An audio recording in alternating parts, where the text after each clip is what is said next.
आज तो वो सुबह सुबह बेसुरे आलाप ले रही हैं। सा रे गा मा धा। माँ जी, सारे गामा पा धा नी सा होता है। अरे वो तो सब गाते हैं, ये मेरा स्टाइल है।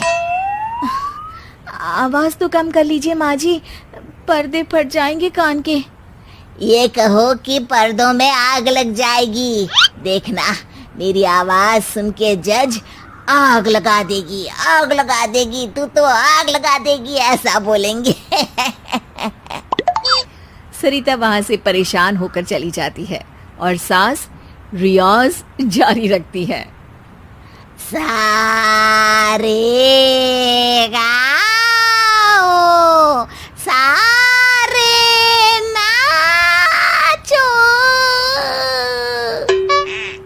तभी बाबूजी दुकान से लौटते हैं। अरे देवकी, क्यों तानसेन बनी हुई है? कान से खून निकालोगी क्या?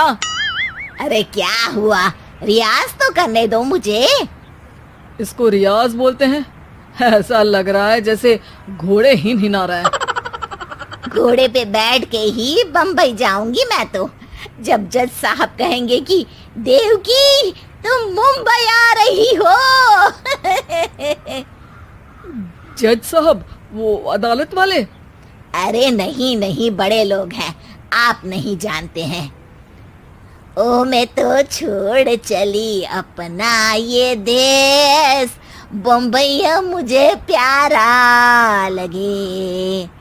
गाना गाती हुई देवकी चली जाती है और बाबूजी अपनी सरफिरी पत्नी के इस संगीत प्रेम की चर्चा करने बहू के पास चले जाते हैं। अरे सरिता बेटा, सुनो तो, ये तेरी सास को क्या हुआ है बेटा? सुबह तो अच्छा भला छोड़कर गया था इसे। सिंगर बनेगी अब वो। सिंगिंग रियलिटी शो में जाने की सुबह से तैयारियां चल रही हैं इनकी। हाँ, अब तो कोयल के सुर मेंढक छेड़ेगा। हे भगवान, सद्बुद्धि दो इसे।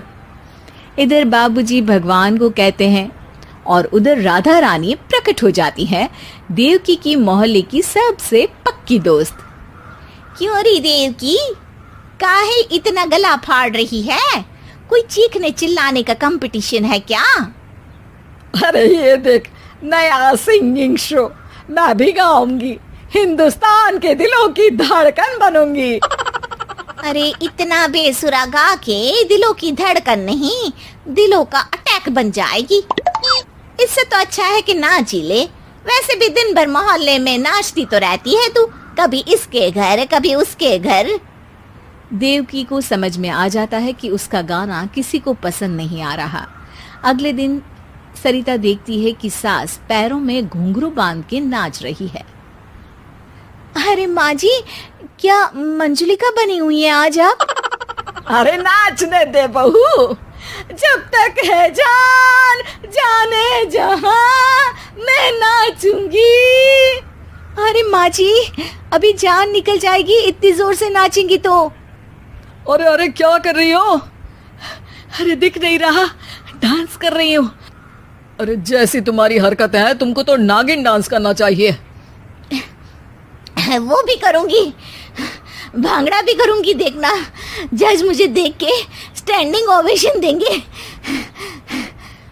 हाँ, स्टैंडिंग ओवेशन तो देंगे ही, ताकि खड़े होकर वहां से भाग सके तुम्हारा डांस देखकर। अरे कुछ ढंग की चीज करो, ये रोज क्या नया शुरू कर देती हो? सास को लगता है कि उसका डांस का सीन भी बिगड़ गया। अब वो टीवी देख के कोई और कलाकारी ढूंढने लगती है। तभी उसे टीवी पर खतरों के खतरनाक खिलाड़ी शो दिखता है, जिसमें लोग अलग अलग स्टंट करते हैं। बस देवकी को नया काम मिल जाता है। अगले दिन सुबह देवकी डंबल लेकर कसरत करने लगती है। माँ जी, ये क्या कर रहे हैं आप? अरे खली जैसे बनकर खलबली मचा दूंगी। कल मैंने खतरों के खतरनाक खिलाड़ी देखा और सोच लिया कि मुझे वही जाना है। हाँ बस। तभी वहाँ बाबूजी भी आ जाते हैं। अरे इतना भारी डंबल, अरे गिर मत जाना कहीं लेकर। अरे चुप करो, तुमसे कुछ नहीं होता इसका मतलब ऐसा नहीं कि मुझसे भी कुछ नहीं होगा। मैं तो खतरों के खतरनाक खिलाड़ी में जाने वाली हूँ। हाँ, मैं तो इस शो में तभी गया था जब तुमसे शादी हुई थी। तुमसे शादी करना भी खतरों के खतरनाक खिलाड़ी में जाने से कम थोड़ी ना। अब चुप भी रहिए। अरे बहू, वो भारी वाला डंबल उठा कर ला तो।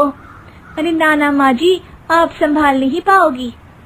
अरे मैंने टीवी में देखा था, एक आदमी कार उठा लेता है, इतना तो मैं उठा ही सकती हूँ ना।